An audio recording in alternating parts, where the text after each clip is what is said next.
اسدالدین اویسی جی. محترم چیئرمین صاحب جیویم سر یہاں نہیں رہا ہے. جے جوہر. سر بہت شکریہ سر، آپ نے مجھے ایک اہم بل پر بولنے کا موقع دیا.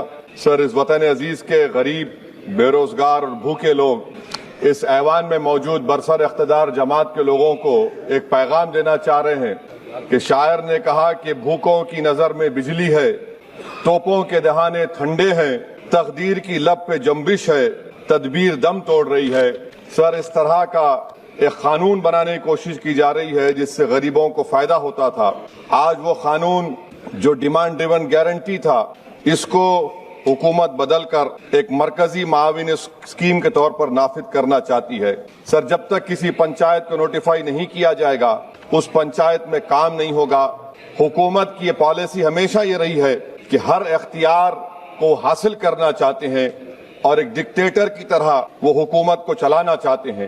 سر آپ بتائیے مرکزی حکومت یہ کیسے فیصلہ کرے گی کہ ایک ڈیمانڈ ڈریون گارنٹی کو آپ ریاست کو بولیں گے نارمیٹیو ایلوکیشن کر دیا جائے گا، اور اگر کوئی ریاست اس سے زیادہ اخراجات کرتی ہے تو پھر ان کو اس کا بوجھ اٹھانا پڑے گا. مطالبہ پر مبنی گارنٹی کو ایک سپلائی ڈیمانڈ پروگرام پہ تبدیل کیا جا رہا ہے.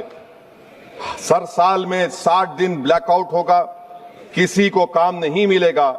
اس بلیک آؤٹ کے 60 دن کے بلیک آؤٹ سے خواتین کو اور جن کے پاس زمین نہیں ہے لینڈ لیس لوگوں کو بہت بڑا نقصان ہوگا. یہ قانون اگر بنے گا تو زمیندار خوشیاں منائیں گے اور غریب اس زمیندار کے رحم و کرم پر رہے گا. سر آپ بتائیے 90% جس میں اجرت، میٹیریل لاگت اور انتظامی اخراجات مرکزی حکومت کو برداشت کرنا پڑتا تھا، آج 90 سے 60% کر دیا گیا اور 40% ریاستی حکومت پر یہ بوجھ ڈال دیا گیا. مقصد ایک ہی ہے کہ اس قانون کو قتل کر دیا جائے، ختم کر دیا جائے.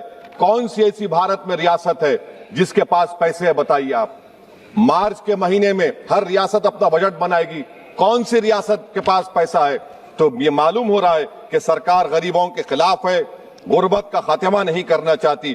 سر آدھار اور ڈیجیٹل نظام، آپ جانتے ہیں کہ مزدور کی انگلیوں کے نشانات نہیں ملتے کیونکہ وہ غریب اتنی محنت کرتا ہے کہ اس کے نشان مٹ جاتے ہیں. تو بایو میٹرک اوتھینٹیکیشن کی بات ہوتی ہے. سر جولائی 2025 میں NSS کی رپورٹ ہے کہ بایو میٹرک سے نقصان ہو رہا ہے. تو سر میں اس اسکیم کے اور اس قانون کے خلاف ہوں، اور میں اپنی بات کو ختم کرتا ہوں کہ کسی شاعر نے اچھا کہا تھا کہ جس کھیت سے دہقان کو میسر نہ ہو روسی، اس کھیت کے گوشے گندم کو جلا دو. پلائن ہو رہا ہے سر بہار میں، سیمانچل میں. اب یہ قانون اگر بنے گا تو سیمانچل میں 1.5 کروڑ لوگ پلائن کرتے تھے. مجھے افسوس کے ساتھ کہنا پڑے گا کہ تعداد بڑھ جائے گی، مگر بھارت کا غریب دیکھ رہا ہے، بھوکا دیکھ رہا ہے، اس کا جواب ضرور دے گا. Thank you sir. This video is sponsored by Mahalakshmi Jewelers, Mannur Multi-Speciality Hospital, KBN University, Kebab Corner Restaurant and Banquets, Imran Silk House, Archery Group of Institutions, and by Ideal with G.